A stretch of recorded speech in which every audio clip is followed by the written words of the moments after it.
Welcome to Real Estate Secrets Unlocked, the podcast that takes you inside the minds of the industry's top professionals, revealing their top secrets to success.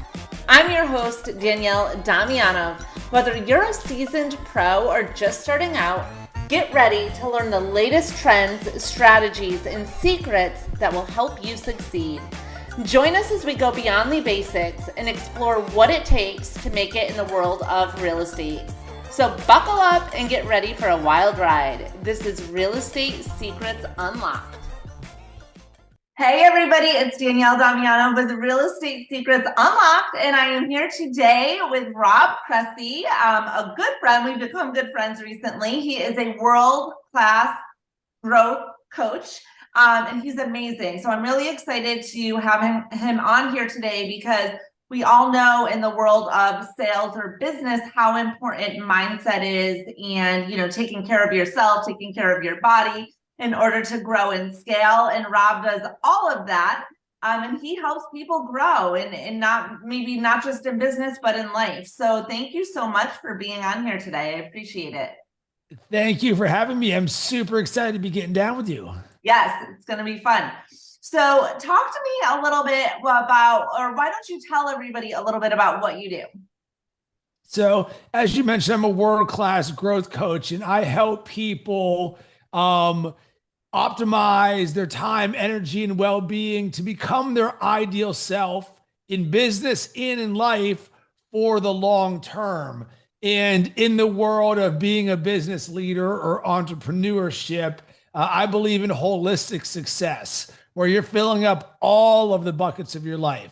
So this can be anything from your business, your marketing, your content, your social media, all the way to your self-talk, your mindset, your habits, your routines, your relationship to time. Because at the end of the day, we really want to be the best version of ourselves, or the ideal version of ourselves. And that's a series of very intentional micro moments or opportunities that stack up across the board. Absolutely. And I think what's important too is, you mentioned time. And a lot of times people will get into the grind, right? In the rut, and then they're busy building their businesses, but they're not living life like they should be, so time management is a huge, huge piece of that. But tell me a little bit. So I know you're doing 75 hard right now. And I'm so curious because I've talked to so many people that have done it and, completed it, done it and failed. I've thought about it. But I'm just really curious, like how that is and what your experience is with it. So this is my second time doing 75 hard. I originally did it, I think, over 3 years ago when Andy Frisella first created it. I did it about 2 months of him creating it, to the point where there was nothing more than one podcast and an Instagram post, and we were figuring it out on our own. And 75 Hard is a mental toughness challenge. And the thing that I love about this is Andy says 75 days is a small price to pay to become the best version of yourself. And I think back to the very first time I did 75 hard, and I'm sitting on Siesta Key Beach, and I'm listening to his podcast for a second time, and it keeps ringing in my head. 75 days is a small price to pay to become the best version of yourself. And I'm sitting there as a coach and an entrepreneur who is all in on my dreams and being the best version of myself, but I didn't want to do it. And I sat there and I'm like, why do I not want to do it? And at the time I was living in Chicago, and I'm like, it's about to be summertime Chicago, Lollapalooza, street festivals, Cubs games, partying with my friends, every reason for why I do not want to do this. And then the little voice came back and it's like, oh, Rob, you're really all in on being your best. And I was like, crap. For the reason that I did not want to do it is the reason that I did it. Because I saw that as a sign of weakness in myself, that I can tell myself and actually believe that I'm living as the best version of myself. But here comes along Andy's program, and I'm a part of Arte. So I've been drinking the Andy and Ed Kool-Aid for years. I'm about this life. Yet this brand new thing that my mentor says will turn you into the best version of yourself, I'm not going to do it. And I was like, all right, here we go. And it was a life-changing experience the first time I did both 75 Hard and the entire Live Hard program. And it was amazing. It turned me into the Terminator in the best version possible. And I had no prior notions that I was ever going to do it again. So I learned the lessons that I wanted to learn, most notably lifestyle design, being the best version of myself. There's so many things, mental fortitude, grit, toughness, all of that. So, because people would always ask, oh, are you going to do it again? I'm like, yeah, I don't have any plans. Like, I learned what I wanted to learn. Well, fast forward to what would have been, I don't know, 45 days ago. And I sat there and I looked in the mirror, and for the first time in my life, I did not like what my voice was saying to me. And I'm someone who has worked out 5 days a week for the last 15 years. So fitness has been part of my life. But the way that this year started wasn't exactly the way that I thought it was going to start. I got a back injury out of nowhere for the first time in my life that had me not working out for 3 weeks. And that really started to mess me up. And then some other things in my life started rumbling around. And I sat there and I was like, man, I'm not liking the way that things were going, even though Danielle, you and I were high performers. So our standard of what our life and not being satisfied with it is vastly different than anybody else. It doesn't mean I'm sitting there watching Netflix doing nothing. It's just, I noticed a sharpness of myself missing. My habits were slipping a little bit. I was starting to wake up a little bit later. I wasn't working out as much. And when I looked in the mirror, I sat there, and I've always looked good because I want to look good.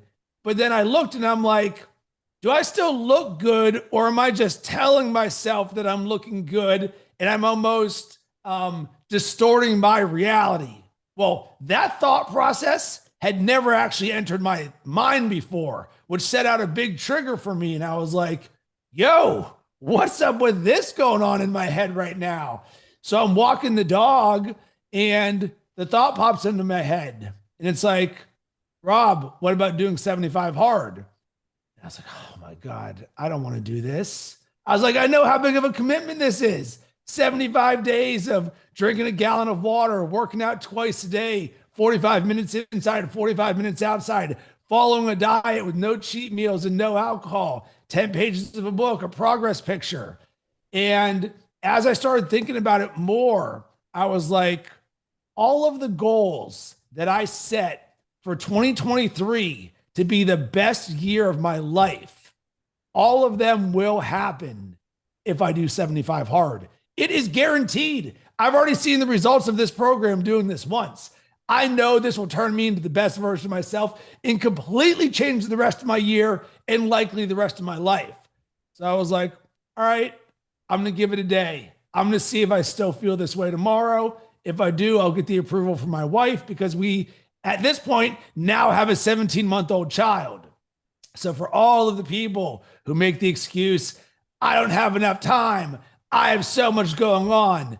Yeah, I run 2 businesses and have a 17-month-old child. And now I'm going to be adding this in. The next day came and that voice was even louder. And I was like, I want to do this. I asked my wife, she's like, yeah, go ahead, do what you need to do. And boom, just like that, I committed to 75 hard. And I'm sharing that part of the story because I believe it's the most important part of the story. Because when people hear or see high performance, oh, they're not like me. They're different. They don't have struggles. They've always just had everything handed to them.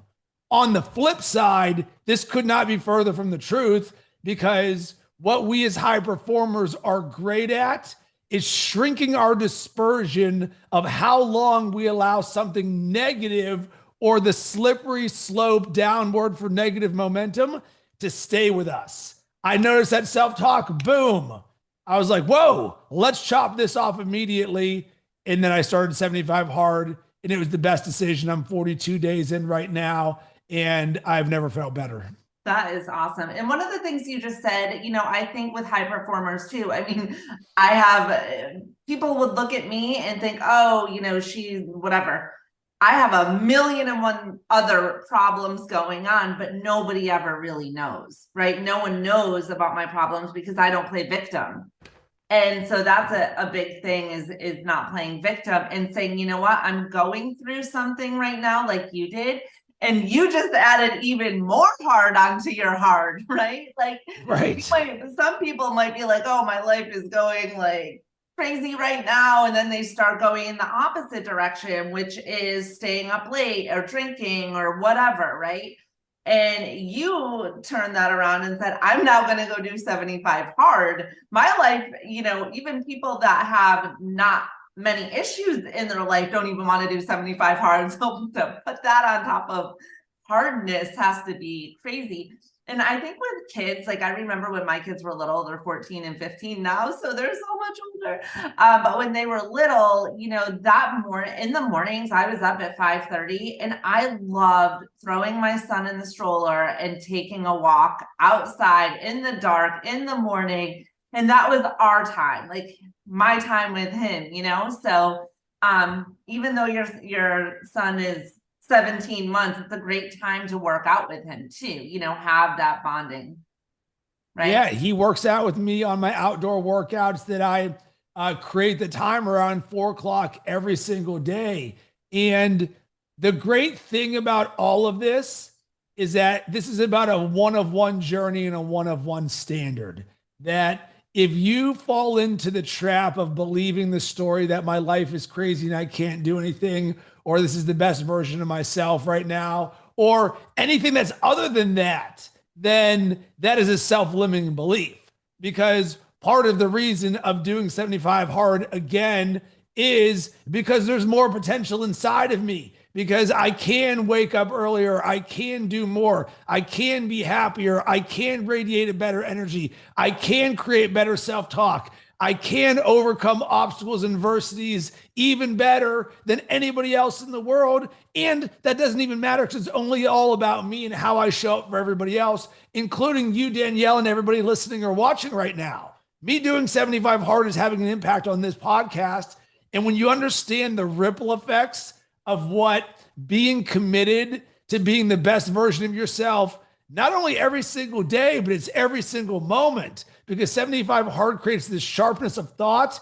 And this is something that resonates in both your business and your life.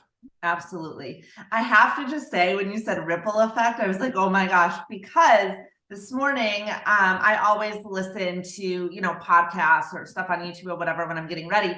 And I was listening to Ed Milet. And Ed Milet which I absolutely love him. And I was talking, or he was talking about, the power of one more and how his father was an alcoholic and he woke up in the middle of his sleep and said, somebody help my dad. And that person might not have even known that they helped him, right?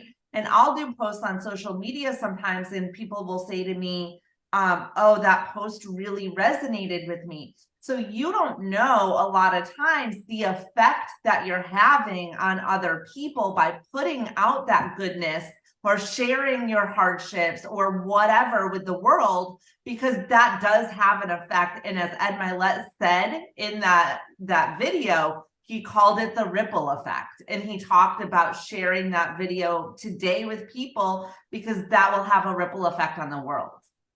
Yeah, 100%. And I just listened to that podcast yesterday and I really like it.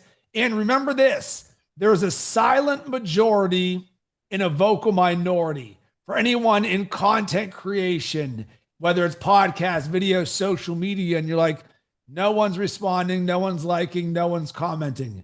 It doesn't mean that people aren't seeing it and you're not impacting them, because it is. It just means the majority of the people are not doing anything until somebody is so compelled to say, Danielle, thank you so much for this. And the more often you show up, the more opportunity you have to create a positive impact in the world. And one of the things that I help creators and thought leaders with is a phrase: if you have something inside of you that can help even one person, it is your duty to share it with the world.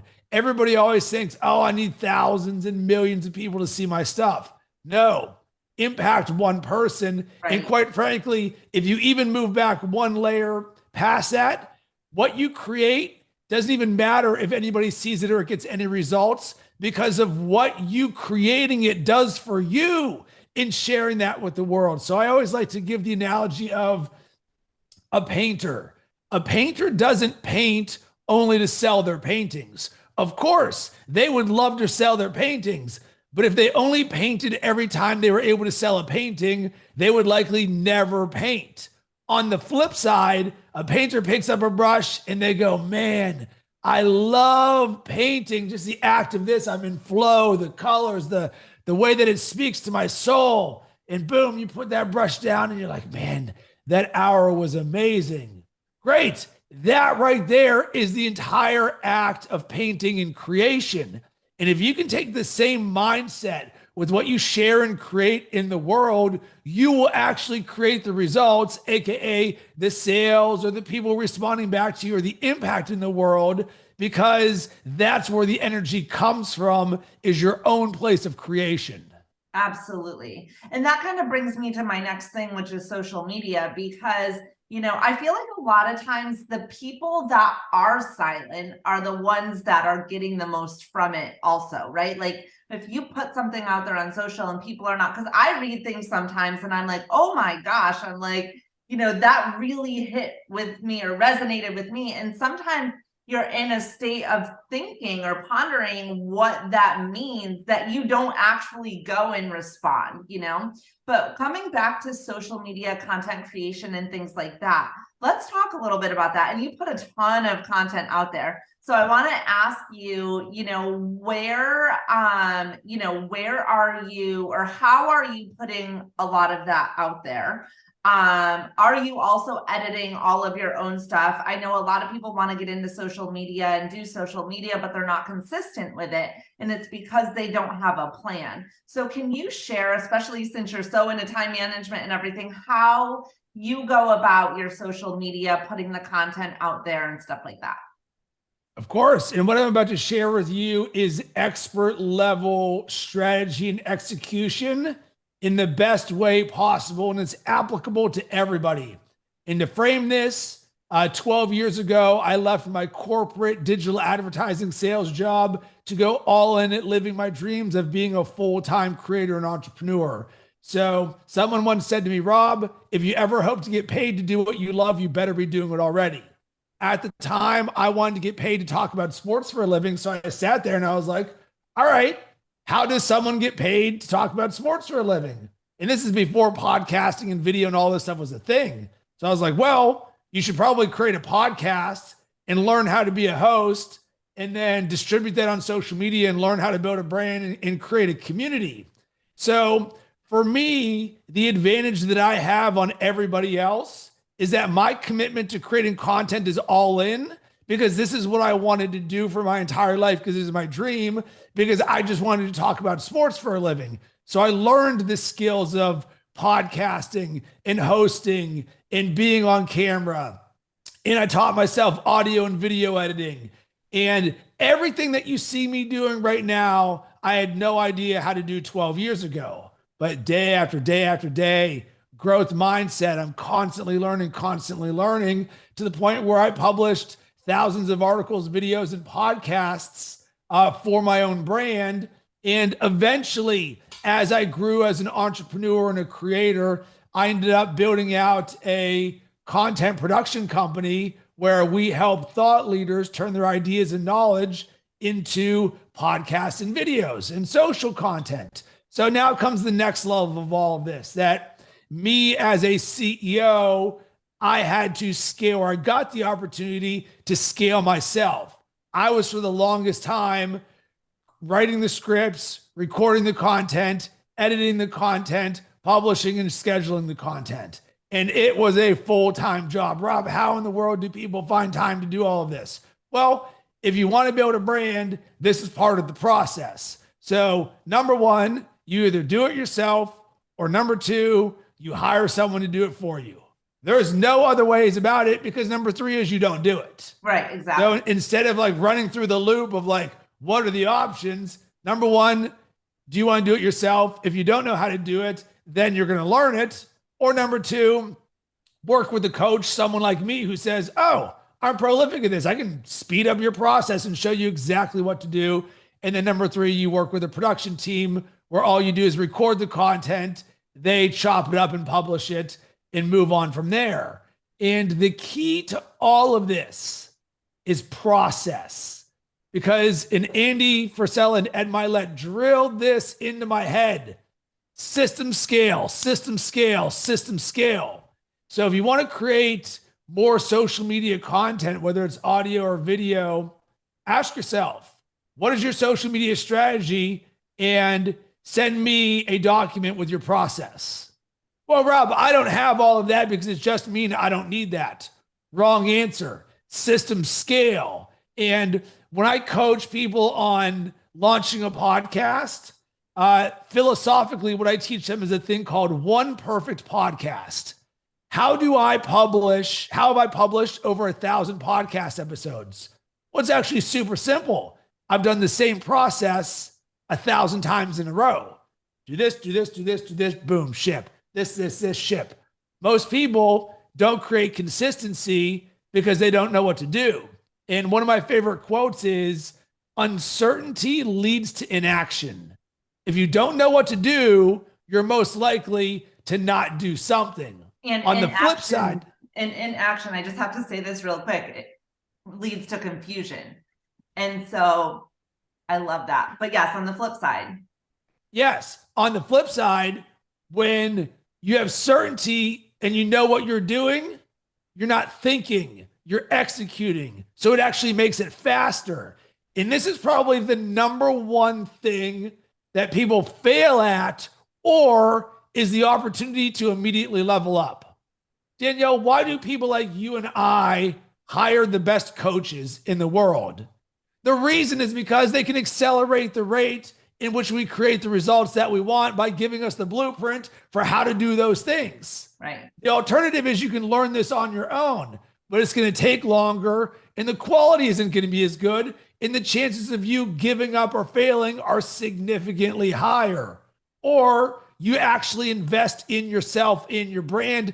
And this is the next level. So many people are scared to invest in themselves, in their brand. Oh my God, when am I going to start seeing results? Once again, go back to being the painter, because you should not be measuring the results of your content on like a per post or daily basis. For me, I'm a decade into this. So maybe you say, I'll start looking at this on a yearly basis or a 3-year basis. Once you have that long-term mindset, now you understand my processes can get better. I can get better. My content can get better. So to wrap a bow on this, how in the world do I actually do this? And it's actually quite simple. And Danielle, it's exactly what you're doing right here. I love creating podcasts. So I record podcasts and I typically batch record them. So over the course of 2 hours, I will record typically 8 episodes, and they'll be solo episodes ranging from 3 to 13 minutes long. Boom, boom, boom, boom, boom. I've got my 8 topics. I know what I'm going to be talking about. I batch record all of them. We record both the audio and the video. I then send that to my production team, and they clean up the video, just chop out the beginning, chop out the end, make it look good. Boom. There's the YouTube video.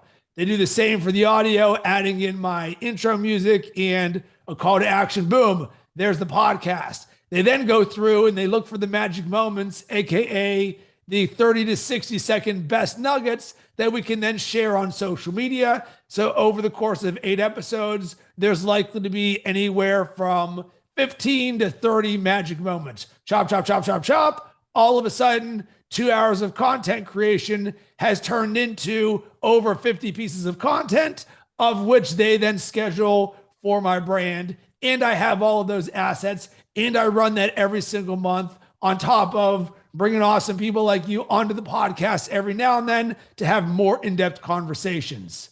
And that is the machine that I use for myself that I then coach and share with others on how to do, because there's a lot of moving parts. It's not hard. There's just a lot of moving parts. Right. Well, and I think a lot of times people will, you've said, first of all, so many great, little nuggets in that. But so many people, I think the problem is batch content. They don't do that. They'll say, oh, I'm going to do a video on Tuesday, and then they never do the video on Tuesday. So making sure that and I'll say, if you're going to do a video on Tuesday, then guess what Tuesday is? Tuesday is video day. And you're going to maybe change out your shirts. You're going to have everything that you're going to say. What topics are your videos, going to be about? Have all of it written out. And I can tell you, a lot of times if I'm doing a video, and I'm off the cuff now, but before I wasn't, or if I have something specific that I want to say, I literally will have written down on pieces of paper or typed up in like huge font, stuck on the wall behind my camera. And it looks like a complete shit show if you were to really see it, but on camera, it looks perfect, right? So, people they'll think of an idea or say, I'm going to do this, and they do one thing instead of batch content and creating it all at once. And then I love what you said about taking those little nuggets and turning them into reels and YouTube shorts and stuff like that to have that out there. I think another thing, and I've seen this a lot, is that in the beginning, let's just say you're a real estate agent and you're just starting out, right? You don't have the funds a lot of times to, go hire somebody to do this for you, which is completely okay, because you have to start somewhere and also figure out what it is that you want to be doing. So sometimes it's better for you to do those things on your own in the beginning to kind of figure it all out. And then you can hire somebody else to really do it for you, which my system is the same. This podcast here is going to go to my assistant. She's going to chop it up, intro music, outro music, put it on Buzzsprouts, which then goes to iHeartRadio, Spotify, everything else, puts it on YouTube. And then I send out a mass email to my database, and voila, there it is. But I also have 15 podcasts already recorded when I started. So I said, I'm not going to release, because this is a brand new podcast. I'm not going to release the podcast until I already had 15 in the bank. So that way I'm not, scrambling, because I don't know if you know the statistic. I don't know the actual statistic, but there is a statistic on how many people start a podcast and then never finish it, or it becomes sporadic because they're not putting content out there. Yeah. And I want to make sure that we talk or go back to what you said about the person who's starting out who doesn't have the funds. And I really break the podcast creation process down into 3 phases. There is the launch phase, when you're going from I'm at 0 to actually having your podcast out in the world. Then you have episode 1 to 20, where you are learning how to become a host and a creator, AKA riding a bike. So your training wheels are on, you're a little shaky, you're starting to get better, the training wheels come off, and the light bulb moments start to come. And by episode 20, you're going to go, oh my God, I was so terrible at episode 1, but thank God I did episode 1, because now I'm at episode 20. I've learned so much by doing. And then phase 3 is episode 21 to 100 plus. And this is where you become a master. You break all of your rules, because you're not concerned that you're not going to be consistent with your podcast, because you've started to see the fruits of your labor. You've done the process enough times to where you understand the flow of how all of this stuff goes. And if someone's trying to go from I'm not creating content to hiring a team, can you do it? 100%. I work with a lot of CEOs where they hire someone like me because all they want to do is step up to the microphone. I can make them better and more confident hosts, and they don't have to figure out or worry about the process. But for most people who are just hiring a production team, they're then going to say, or hiring an assistant, all right, what do you want me to do? And you're going to be like, oh, well, I guess just like edit this stuff. So if you don't know what you're doing, you can't tell somebody else what to do. So the best thing that you can do is start getting in your reps. And if you've never done this before, there is no barrier to entry. All you have to do is turn your phone around, hit record, and be like, hey, what's up? It's Rob. Want to give you one tip for buying a new home in this real estate market when interest rates are X, Y, and Z. Or, hey guys, it's Rob again. I want to let you know about this new spot that just opened up down the street. If you're looking to buy in this neighborhood, you'll love this coffee shop. And this is sort of the sporadic content. But I don't believe most people are good enough, having not done this before, to create sporadic content that when you write down your content, you can be intentional. Now you can design your brand to say, what are the pain points my customers are having? What kind of brand do I want to reflect? What are the categories that are important to me? Because one area where real estate agents fail tremendously, and this is like 99.9% of them, when you go to their social media, all it is listings. And I sit there, and even if I'm friends with you, I'm like, your social media sucks. Because there's no love and trust factor. Because all you're doing is selling. Yeah. Well, if I'm not in the market for buying a home, I don't give a crap about you anymore. As opposed to, hey, you can sprinkle that in if it is one of your 5 content buckets. Hey, here's a new listing I've got. Here's something cool happening. Here's some education. Here's something about what I got going on in my actual life. Now I can start to build trust with you. But most real estate agents, they just go sell, and they think that they're doing it right because they're posting. When in actuality, I believe that makes your brand worse because it shows a lack of awareness to having a well-rounded brand. Yeah, totally. And I always tell people, because I teach a lot of classes for real estate agents and I do coaching as well. And I say you have to have a mix, right? People do business with people that they know, like, and trust. And the best thing about social media is that people can get to know, like, and trust you when they've never even met you before from social media, right? So you have to show a glimpse of your life, like, you know, what's going on, the great things, the hard things, the struggles, and have it be a mix of business and personal. Because if it's business all the time, everyone's going to get bored and be like, okay, forget it. You know, but that is actually leading me to my last and final thing I wanted to talk to you about, which is ChatGPT and OpenAI. Because when you were just talking about, and I know I'm sure you and I can go back and forth a gazillion times on how many different ways this can help.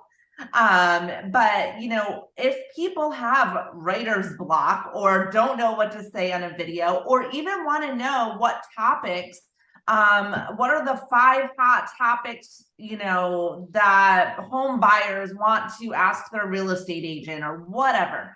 This is a way to really get your video content done. And then you can use your video and a teleprompter if you really want to just spit out whatever ChatGPT tells you. Now, I will say that you do want to make it your own, and there's so many ways that you can use ChatGPT to really make it your own. But talk to me about that, because I know that you're hosting like classes on that and stuff. So, all right, for anybody still listening and watching right now, I want you to start taking notes and dial in on everything that we are about to say, because I'm an expert in this field, in a field where there's very few companies in the world who do what we do. And that's by design. We looked at the industry. We're like, well, we're all in on AI and ChatGPT because we're seeing it for our own business growth. So we run a company called GPT Leaders. You can go to gptleaders.com. I promise you, if you become part of our world, you will win, because we help leaders leverage ChatGPT and AI to create hyper productivity in their business to ultimately create business growth. So number 1, Danielle, writer's block. I have a background in comedy writing from Second City in Chicago, which is the number 1 comedy training center in the world. And one of the things they teach us about comedy writing is around writer's block. You know what writer's block actually is? It is a lack of willingness to write crappy words on paper, because you don't wake up one day and be like, I don't know how to write. No, that's dumb. You still know how to write. So the way that you overcome writer's block is just by writing. So you go, pencil, dog, banana, toothbrush, water bottle. You're like, water bottle. You're like, man, I'm on 75 hard right now. This has been a great journey. Oh man, I could probably share something about my journey. Boom. Now the inspiration strikes because writer's block for most people is just inaction. All right, let's just go from 0 to 1, remove the judgment of what has to be on the paper, and just start writing. And once you start writing, now you're starting to create or find your flow. So I just want to make sure we start with that because I know a lot of people struggle with it. Or number 2, you jump in on ChatGPT and you go, hey, ChatGPT, I'm a world-class real estate professional. And right now I have writer's block. I don't know what content to create. Hit enter.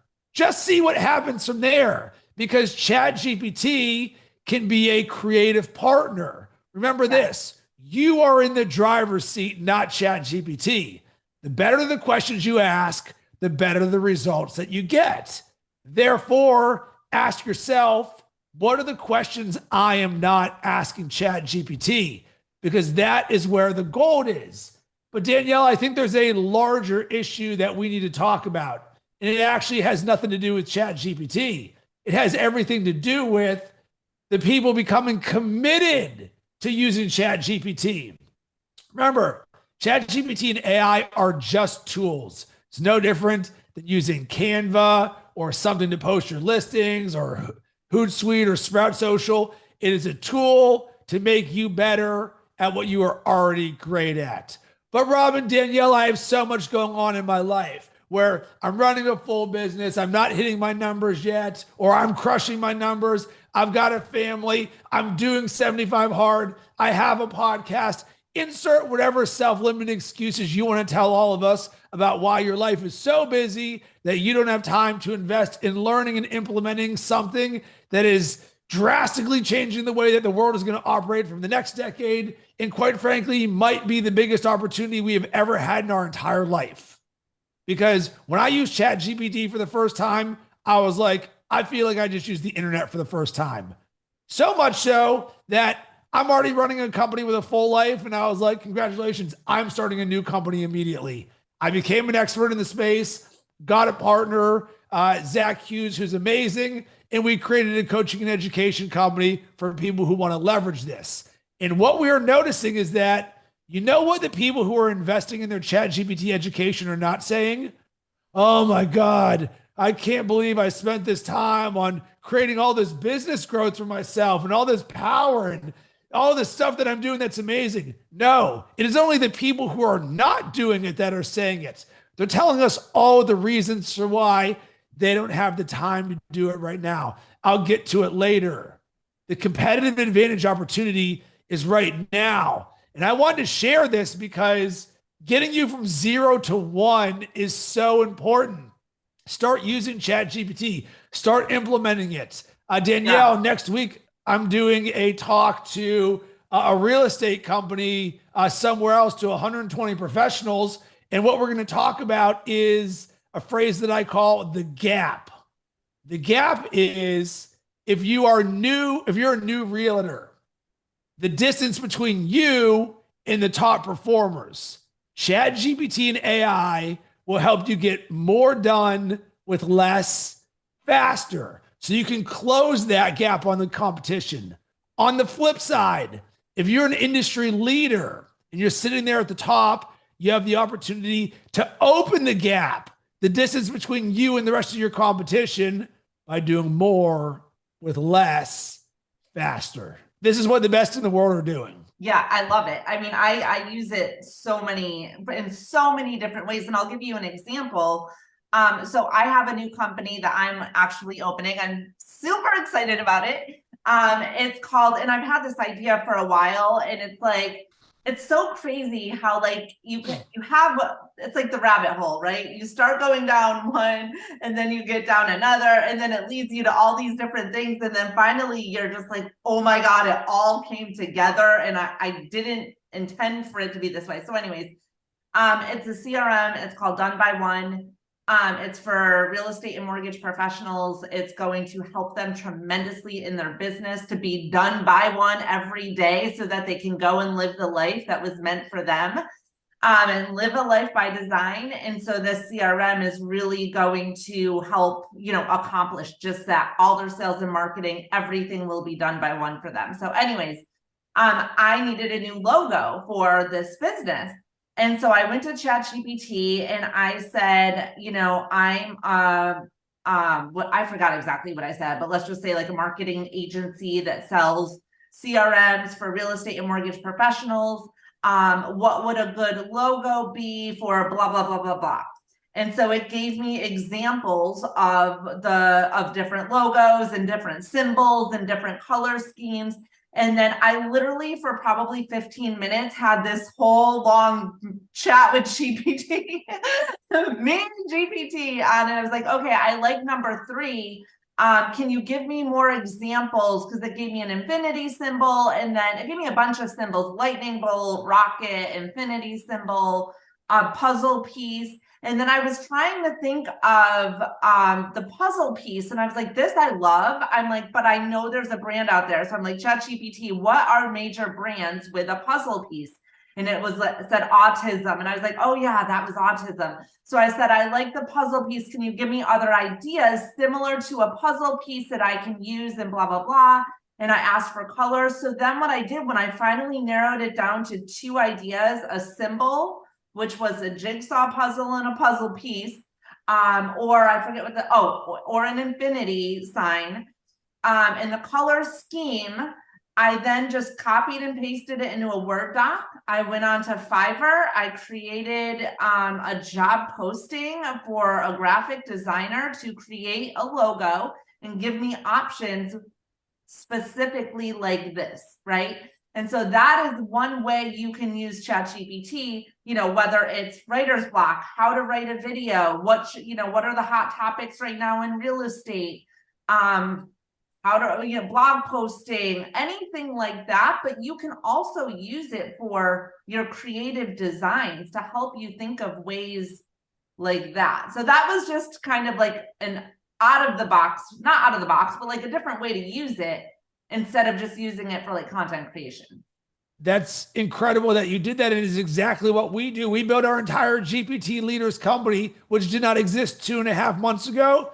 Our website, our coaching program, every one of our landing pages, everything step by step, brand strategy. And think about this, Danielle. Previously, most companies would have had to hire an agency to do that stuff for them. It would have taken a lot of time. It would have taken a lot of money. You, in an hour, maybe a few, all of a sudden, boom, this is done and you're shipping the work right away. 30 minutes. Now even yes, and one of the things, you can even say at the very end, hey, ChatGPT, I am going to post this on Fiverr. Can you please write the specific job description for me that I will then post on there? Because I ran into that instance too when I was having it build for me a life optimizer, where I wanted to optimize all of the things in my life. It created code in Google Sheets. And I was like, I don't even understand what you're talking about.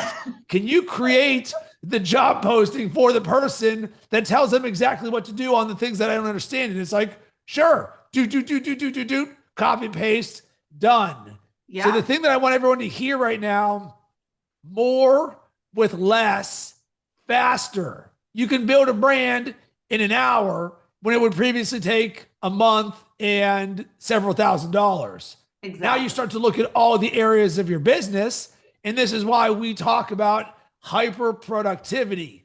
This is the new way that things are done. So when your competition is sitting there doing the exact same thing as you, but it's taking them 3 months to launch their brand, and Danielle has her logo 3 days later, who do you think is going to win? Right. I mean, that's how it works. Exactly. But the intro to my podcast, to this podcast, was written by ChatGPT.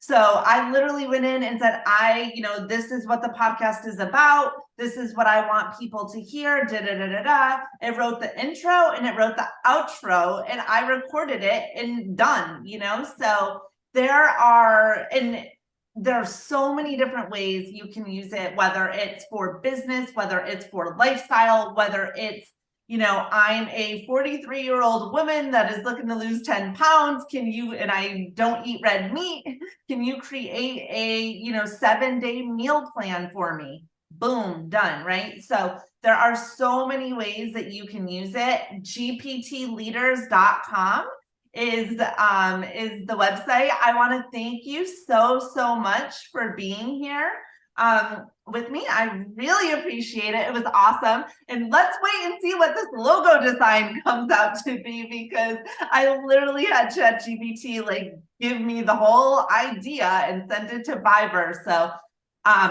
next week, that logo design will be done and that website Done by One CRM will be launched. But anyways, Rob, any final thoughts, anything you want to say before we hop off here? Yes, and this is going to wrap a bow on everything. What I love about what you just said, which a lot of people are going to miss, and this is the number one tip I have for both ChatGPT and brand building. 3 words: ship the work. Using ChatGPT and creating content doesn't mean you're productive.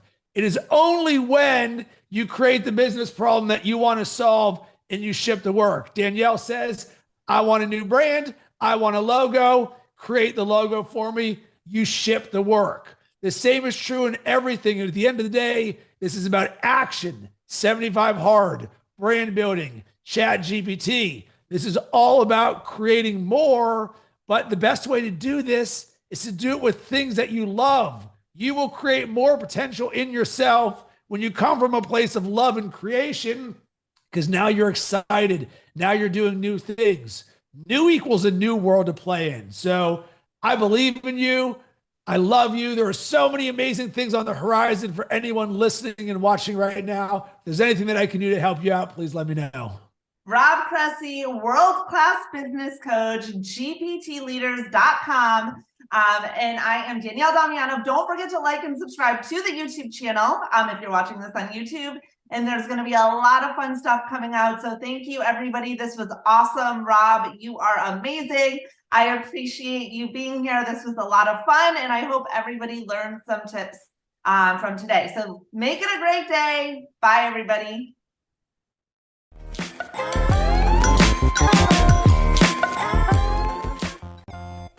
Well, that's a wrap. I hope you enjoyed today's episode of Real Estate Secrets Unlocked. Don't forget to subscribe to our show on your favorite platform, and we would love your feedback. Check us out on social and let me know what topics you want more of. Don't forget to like and subscribe to our channel and our show. I'm your host, Danielle Damianov, and until next time, stay motivated, stay excited, and keep growing in this crazy world of real estate. Thanks for listening to Real Estate Secrets Unlocked.